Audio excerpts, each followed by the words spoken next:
Hey guys, it's Brandon09, and today I'm going to be showing you guys how to get strength fast in Roblox Pull a Sword. But before we get into it, please remember to like, subscribe, and comment down anything below, as I do read all the comments and heart the ones that I like. So getting straight into it, you might feel a little overwhelmed with all the buttons that you can click and stuff that could help you with getting strength a lot faster. But basically, the main thing is advancing to the next world, because what advancing to the next world is, like for example, in the starting world, the first sword that you get, the Dawn Sword, its multiplier is 1.1, and it goes up all the way up to the Excalibur, and that sword gives a 1.3. And once you get into the next world, you can get even better swords that give even better boosts. And it's not just the swords, it's the auras and the trails and even the pets too. For example, when you fight the Excalibur, you only need around 690,000 strength, which is recommended, and you'll get a certain number of wins, and that amount of wins will allow you to buy certain trails, and the more wins that the trail costs, the bigger boost that it gives. It's not just swords and trails, however, there are also pets and auras, because auras, they come from the craft section, and as you can see here, you need to get the amount of pieces, the correct amount of pieces, and then craft that specific aura or pet.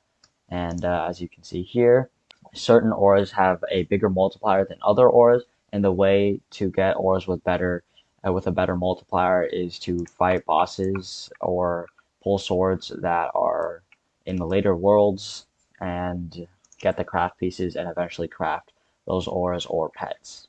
Next is pets, and the best pets are the pets that you get from the crafting. So over here to the 95 trillion chest, and we wait for it to open. No matter what we get, it's going to be higher than the other one, just because, oh, we actually got two epics. This is really convenient. We can just compare, but this Boku Red from the most expensive pet gives a 2.1 thousand bonus, and this Desert Kitten from the least expensive pet gives a 1.02 thousand multiplier. And if we go ahead and craft the Wizard Cat, just for example, this Wizard Cat has a 5,000 multiplier boost. So as you can see, this Wizard Cat obviously has a much higher multiplier than these. However, you can't like craft these into gold and void pets, while these you can. And if you get a lot of them, sure, but I just recommend you save wins for other things that'll boost your multiplier that I'll talk about right now. Alright, I basically almost gone over all these buttons. Now the next button I want to talk about is rebirths, and these are super useful in getting strength faster, because let's just go ahead and get enough to rebirth once, and let's get the Lightbringer and just fight it one time. I think that'll give us enough wins to rebirth. Yep, that's enough wins to rebirth, and we go to the rebirth. As you can see, it doesn't really give that much of a multiplier. I think the multiplier is around like 35 or 10% actually, somewhere between that. I think it lowers down to 10% eventually. But the cool thing is, that's a really low multiplier, like compared to the one I already have with like these hundreds of thousands of rebirths. But the cool thing is, in this game, rebirths, like you keep your wins, and they don't cost much like wins at all. So if we rebirth once, it costs 51 trillion right now, and it costs 51 trillion again, and we could just keep doing this until we basically can't anymore. And with this, how you want to set it up is you want to go into the best world that you can. So this is my best world, and you just auto train for a long time. It's gonna take a while, but you will just want to auto train until you can beat any one of these swords, and then you just start. Once you can, you just want to auto fight these swords, and for like maybe half a day, just auto fight them, and it's that'll get your wins up really fast. And once you have a bunch of wins, you can just max rebirth, and then that'll like basically double. For me, it triples my clicks, because like I just get enough wins so I can triple my clicks, and then with that I can get strength a lot faster, enough to beat like the next maybe one or two swords. And I do the same thing. You AFK, you gain strength until you can beat the next one or two swords, and then fight the best sword, and then rebirth again.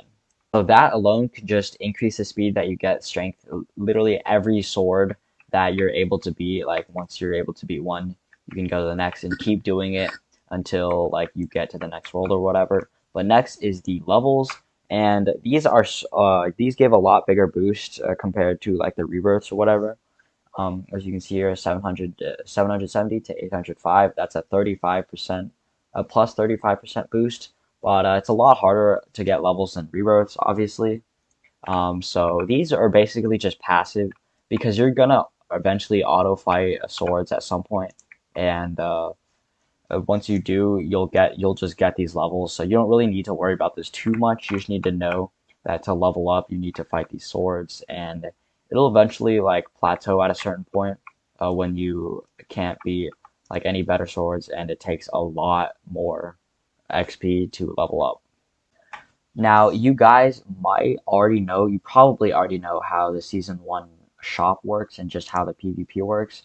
Basically, the rank rewards you don't really have to worry about because, let's be real, you're not going to get on this leaderboard to get any of these things. But you might, and it's cool if you do, and you get really good rewards from it. But most people are just going to be focusing on the PvP and the shop. So what you want to do is you want to look at everyone's strength and you want to see who the strongest guy you can beat is. So my strength right now, 36 quintillion. I can beat like all these people with 2.8 quadrillion or whatever, and it'll give me +4 trophies if I do that. If this one would give me +6 if I could beat this guy, but I can't beat this guy. Obviously, my strength right now isn't high enough to fight him. If I fight him, I just get destroyed. And you'll get wins from that, and you'll get trophies. The wins you don't really need to focus on because that just gives you rank rewards, and it's basically impossible to get on that leaderboard. But with a shop, what you want to do is you want to look through these items. These luck potions aren't, you don't really want to get those. If you're a new player, you might want to get a few of these dog warrior pets because they're super cheap and they have a 2.5 thousand boost. And most likely you want to get these gladiator dominus pets if you're like a mid game player because they give a 150 or they give a 35,000 multiplier boost with and they only cost 150 trophies, which is not that hard to get.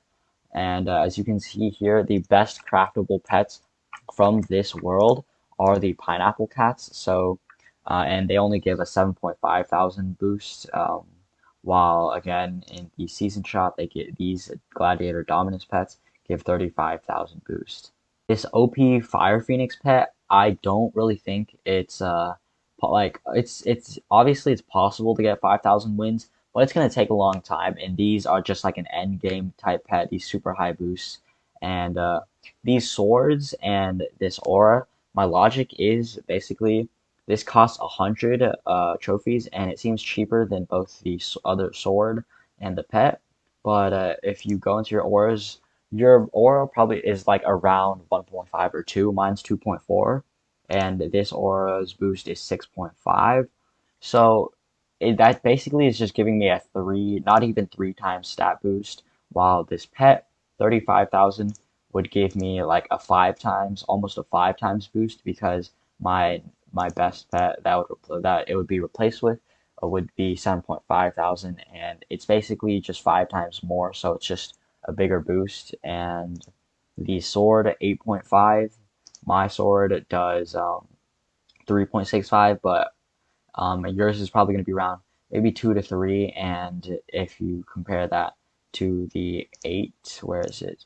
The 8.5, it's like around a 3. It's like around a 4 times boost for me. It's like a 3, less than 3 actually boost. So for me, and for most of you guys as well, you just want to be buying these gladiator dominus pets, and then the sword, and then the aura, and obviously once you do get these craftables, the season 1 craftables from winning the fights, you should be using them if they are your strongest auras like pets or swords.